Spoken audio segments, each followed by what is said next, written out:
शादी को अभी 2 महीने ही हुए थे। मेरे पेट में हर दम दर्द रहने लगा। एक दिन मेरी तबीयत बहुत बिगड़ गई तो मेरी सास और मेरे पति मुझे डॉक्टर के पास ले गए। डॉक्टर ने मेरा चेकअप किया और जो बताया उसे सुनकर मेरे सिर पर आसमान टूट पड़ा। डॉक्टर ने बोला, डिलीवरी का वक्त आ गया है, मरीज को डिलीवरी वार्ड में लेकर चलो। मुझे लगा अब तो मेरा पति मुझे अभी तलाक दे देगा, लेकिन वह तो मेरा हाथ थामे हुए मुझसे बोल रहे थे, डरो मत, सब कुछ ठीक होगा। मैंने एक बच्चे को जन्म दिया और मुझे यकीन नहीं हो रहा था कि यह मेरा बच्चा है, क्योंकि मेरी शादी से पहले मेरा किसी से कोई संबंध नहीं था। मैं उस बच्चे से बिल्कुल भी प्यार नहीं करती थी। असल में मुझे हैरानी तो तब होती थी जब मेरी सास मेरे सामने हाथ जोड़कर मुझसे माफ़ी मांगती थी और बस रोती जाती थी। एक दिन अपनी सास का राज जानने के लिए सास के मोबाइल से अपने पति को मैसेज कर दिया।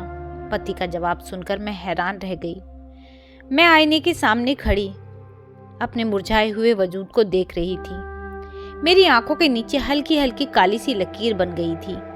सिर के बाल भी सफ़ेद होने लगे थे और मेरा रंग भी ऐसा हो गया था कि देखकर ही परेशान हो जाती थी। मैं काफ़ी मोटी भी हो गई थी, जबकि मेरे कमरे में लगी तस्वीरों को देखकर तो मैं पहचान में ही नहीं आ रही थी। नर्म नाजुक चेहरा, वह सितारे जैसी चमकीली आंखें। मैं अब हर दम परेशान रहने लगी थी। मेरे साथ की सभी लड़कियों की शादी हो चुकी थी, लेकिन मैं अभी तक कुंवारी थी। मेरी माँ मुझसे तो कुछ नहीं कहती थी, लेकिन मुझे मालूम था कि वह अंदर ही अंदर मेरे लिए परेशान रहती थी। मैं आईने के सामने थी, तभी भाभी की आवाज़ आई, रूपाली आ जाओ, चाय बन गई, सब साथ में पीते हैं। मैं भी भाभी के साथ चल दी। भाभी तेज चलती हैं और मैं लंगड़ा कर चलती थी। भाभी मुझसे आगे निकल गई।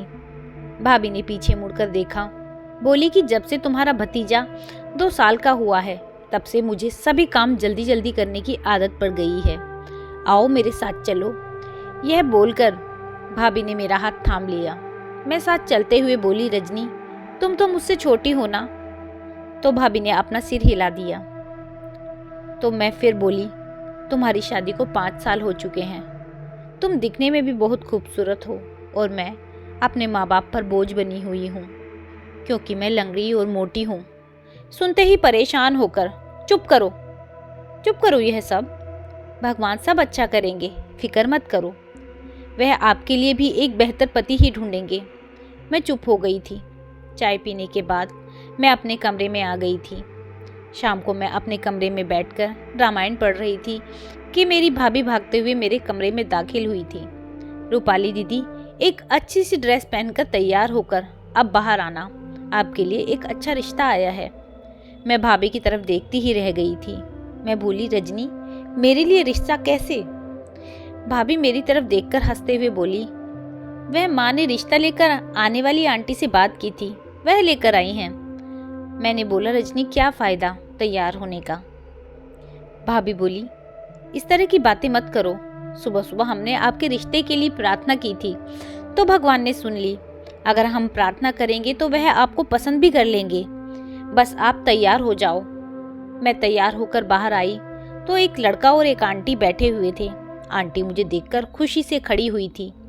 उन्होंने मुझे बड़े प्यार से अपने पास बुलाकर बिठाया था, जबकि मैंने तिरछी नज़र से उस लड़के की तरफ देखा।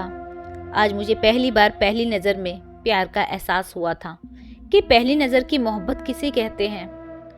वो लड़का भी मेरी तरफ देखकर मुस्कुरा दिया। मेरे दिल से एक सच्ची दुआ निकली कि हे भगवान, यह लोग मुझे पसंद कर लें।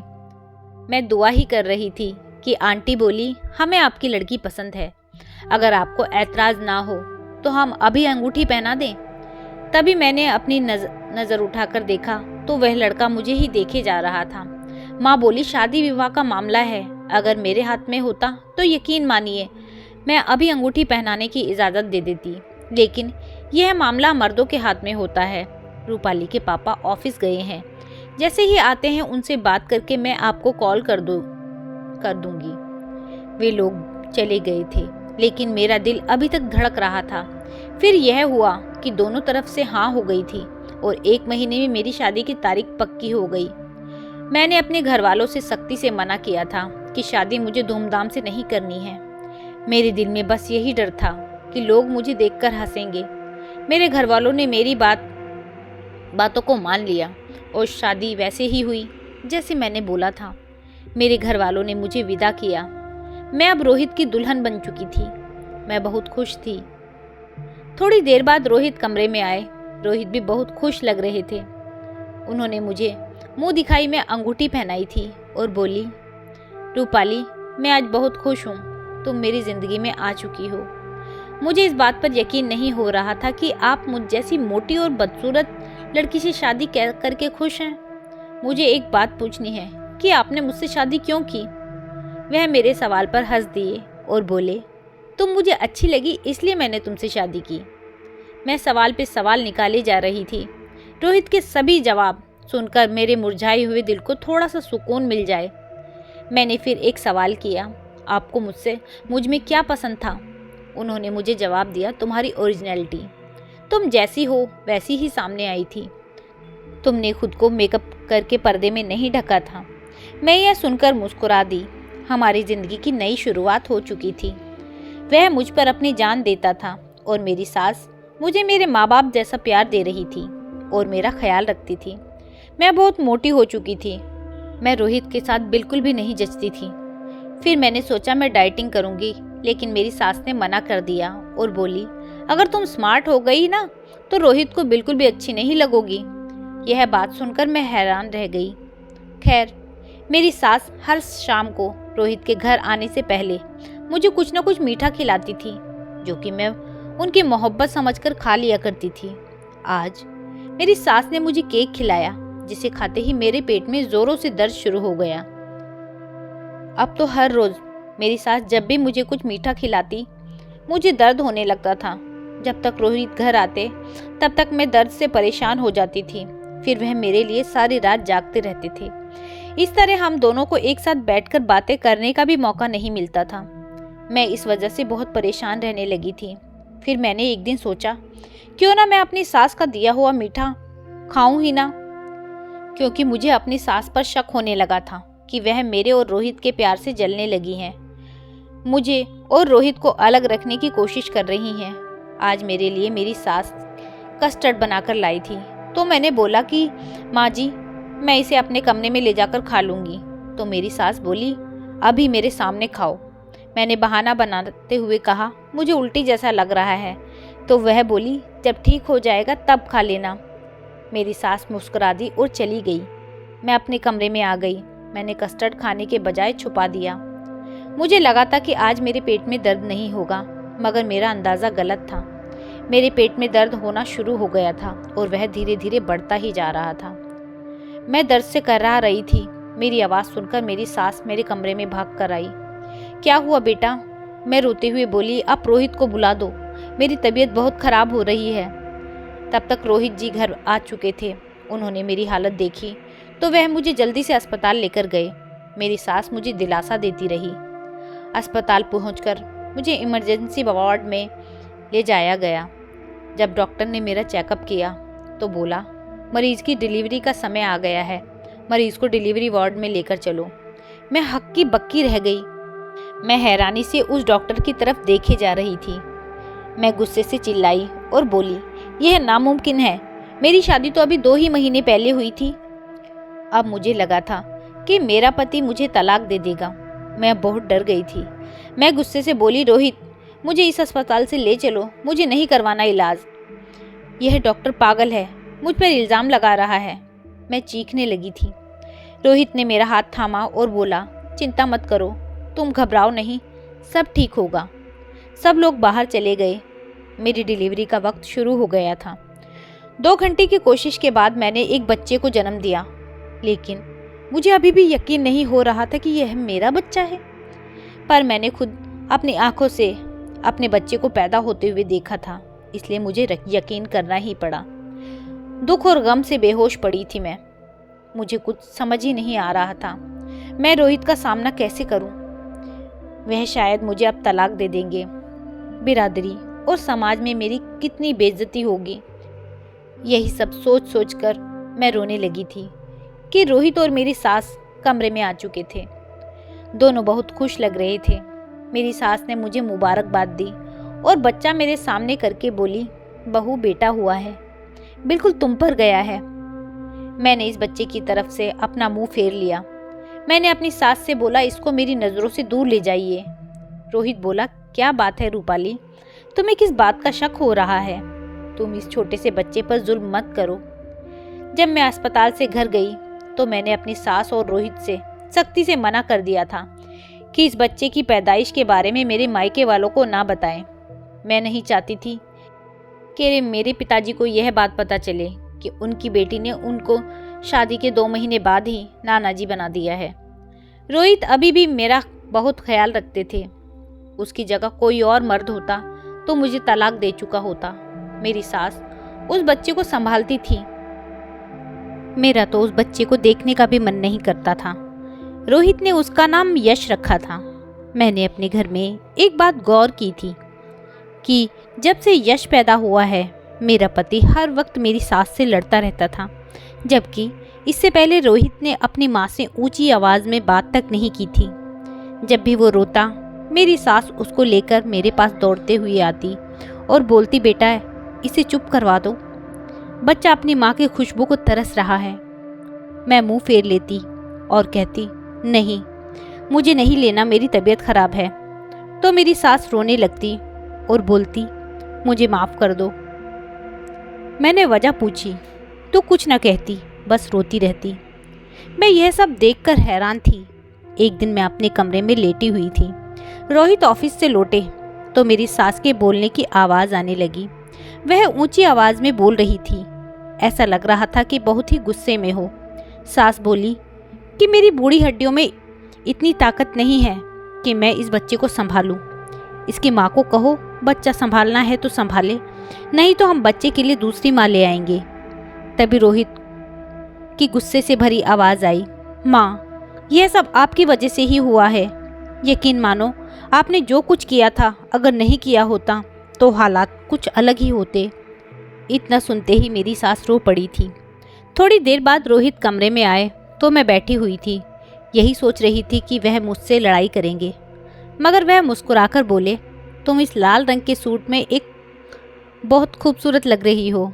मैं मुस्कुराई। मेरी ज़िंदगी रोहित के दम पर रोशन थी। बच्चे के जन्म के बाद मैं बहुत ही खूबसूरत हो चुकी थी। अब मुझे अपनी सास पर शक होने लगा था कि कहीं मेरी सास मुझे जो हर शाम मीठा खिलाती थी, उसी की वजह से तो यह बच्चा नहीं हुआ, क्योंकि जब से बच्चा पैदा हुआ था तब से मुझे कुछ मीठा नहीं खिलाया गया था। रोहित ने इसके लिए एक आया का इंतज़ाम कर दिया था। अब ज़्यादातर यश को आया ही संभालती थी। एक शाम जब मैं सोकर उठी तब आया बोली, मेम साहब आपकी सास पागल वागल है क्या? मैं, नहीं तो क्या हुआ? आया बोली, जब आप सो रही थी तब आपकी सास आपसे बार बार माफ़ी मांग रही थी और रोई जा रही थी। मैं उसकी बात सुनकर चुप रह गई। मेरा शक और भी बढ़ गया। हो ना हो यह मेरी सास ने ही कुछ तो इसमें ज़रूर किया है, जिसकी वजह से मुझे 2 महीने में ही बच्चा पैदा हुआ है। मैंने आया से कह दिया कि तुम अब मेरी सास पर नज़र रखना। मैंने उसको बोला, मेरी सास की एक एक बात पर नज़र रखना और मुझे बताना। वह मुस्कुराई और बोली, जी मैम साहब, मैं तो आपकी वफादार हूँ। अब मेरे दिमाग को थोड़ा सा सुकून मिला था, क्योंकि मुझे लगता था कि काम वाली औरत बहुत अच्छी जासूस होती है। रोहित स्टडी रूम में थे। वह अपने ऑफिस का काम कर वहीं बैठकर करते थे, तो मैं भी चाय बनाकर वहीं ले गई। सोचा 2 पल पति के साथ बैठकर बात कर ली जाए।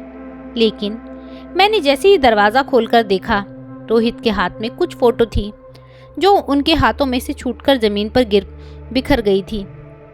मैंने उस पर नज़र डाली तो रोहित मुस्कुरा रहे थे। उनके साथ में एक बेहद खूबसूरत लड़की उनके हाथ को इस तरह से मजबूती से पकड़कर खड़ी थी। मैं उस लड़की की तस्वीर ध्यान से नहीं देख पाई। इससे पहले ही रोहित ने सारी फ़ोटो समेट ली थी। मुझे एक पल के लिए शक हुआ था कि कहीं मेरा पति मुझे धोखा तो नहीं दे रहा है। यह ऐसी बात थी जिसके बारे में मैंने कभी सोचा नहीं था। मुझ पर कयामत सी टूट पड़ी थी। रोहित जल्दी से उठा और बोला, आओ रूपाली, मेरे पास बैठो। मगर मैं सिर पकड़कर रह गई, क्योंकि यह सब सोचकर मेरा सिर दर्द से फटा जा रहा था। इस सदमे ने मुझे अंदर तक हिलाकर रख दिया था। मैं उल्टे पैर अपने कमरे में आ गई। मैं रोने लगी और कब रोते रोते सो गई मुझे पता ही नहीं चला। अब मुझे सपने भी बहुत बुरे आए थे, जिसमें मैंने देखा रोहित मुझसे दूर जा रहा है। मैं सो रही थी कि रोहित ने मुझे उठाया और बोला, मुँह हाथ धो लो, मैं खाना लाता हूँ। मैंने सिर हिला दिया और रोहित रसोई में चला गया। वहाँ मेरी सास और रोहित बात कर रहे थे। मैंने अपने कदम वहीं उनकी बातें सुनने के लिए रोक लिए। रोहित बोल रहे थे कि माँ, मुझे दुनिया की परवाह नहीं है। हाँ, मैंने दूसरी शादी की है और मैं उसको दिलो जान से चाहता हूँ। यह सुनकर मैं सुन्न पड़ गई कि रोहित की दूसरी शादी है। मैं कमरे में आकर रोने लगी। रोहित खाना लेकर आए तो बोले, अभी तो ठीक थी, अब क्या हुआ है? मैंने बहाना बना लिया कि सर दर्द हो रहा है। रोहित ने मुझे खाना खिलाकर दवाई दे दी। मैं सो गई। मुझे पता नहीं कब नींद आई, कब सुबह हुई और रोहित ऑफिस जा चुके थे। लेकिन आज मुझे सच जानने की लगी थी। मैं उठी और तैयार होकर सोफे पर बैठी थी कि मेरी नज़र माजी के फ़ोन पर पड़ी। मैंने स्टडी रूम में जाकर रोहित को मैसेज किया कि रूपाली का क्या करना है। मेरे मैसेज करते ही उधर से कॉल आने शुरू हो गई। मैं डर से कांपने लगी। मैंने हिम्मत करके कॉल उठाया तो उधर से रोहित गुस्से में चिल्ला रहा था कि तुम रूपाली की जान को क्यों नहीं छोड़ देती हो? गलती तुम्हारी बेटे की है, जो करना है मुझे करो। 2 साल पहले मैंने रूपाली से अपनी पसंद से शादी की थी। तुम्हारी सहेली की बेटी से शादी न करने का फैसला मेरा था, तो गलती भी मेरी है। रूपाली को कुछ याद नहीं है, पर आपको तो सब कुछ याद है। जब से रूपाली को मैं दुल्हन बनाकर लाया था, आपने ना जाने कितने जुल्म किए हैं उस पर। हम दोनों को अलग करने की कोशिश इतनी बढ़ गई आपकी कि आपने उसका एक्सीडेंट करवा दिया जिससे वह मर जाए। माँ, मुझे समझ नहीं आता आप इतनी पत्थर दिल कैसे हो गई। इस हादसे में रूपाली की जान तो बच गई, लेकिन उसकी याददाश्त चली गई। उसको लगता था कि उसकी शादी नहीं हुई है और वह मेरे बच्चे की माँ बनने वाली थी। जब आपको यह खबर मिली तो आपको पछतावा हुआ था, तभी आपने मुझे सारा सच बताया था। माँ, अब उसको कुछ मत करो। आपकी वजह से हमारा बच्चा अनाथों की तरह पल रहा है। आपको अभी भी चैन नहीं पड़ रहा। माँ, आपने मुझसे वादा किया था जब मैं दूसरी बार रूपाली से शादी करके लाया था कि आप उसका ख्याल रखेंगी। फिर अब आपको क्या हो गया है? रूपाली तो अभी तक सदमे में है कि उसको 2 महीने में बच्चा पैदा कैसे हो गया। अगर अब आप कुछ करेंगे तो वह मर जाएगी और मैं भी अपनी जान दे दूंगा। माँ, मैं यह सब सुनकर हैरान थी। मुझे एक झटका सा लगा था और मैं वहीं बेहोश होकर गिर पड़ी। और जब मेरी आंखें खुली तो मैं हॉस्पिटल में थी। मुझे अपनी ज़िंदगी के कुछ पल याद आ गए थे। मैंने अपनी आंखें खुलते ही रोहित से पूछा, मेरा बच्चा कहाँ है? रोहित मुझे देखकर मुस्कुरा दिए। मैंने पहली बार अपने बच्चे को गोद में लेकर महसूस किया था। मेरी सास मुझसे माफ़ी मांग रही थी। मैंने उनको माफ़ कर दिया और भगवान से भी माफ़ी मांगी। मैंने जो अपने बच्चे के साथ किया था। अब हम अपनी ज़िंदगी में बहुत खुश थे। तो दोस्तों, यह थी एक अनोखी कहानी। आपको यह कहानी कैसी लगी मुझे कमेंट करके ज़रूर बताइएगा। यदि कहानी अच्छी लगी हो तो कहानी को लाइक कीजिएगा, शेयर कीजिएगा और मेरे चैनल को सब्सक्राइब करना ना भूलिएगा। कहानी सुनने के लिए बहुत बहुत धन्यवाद।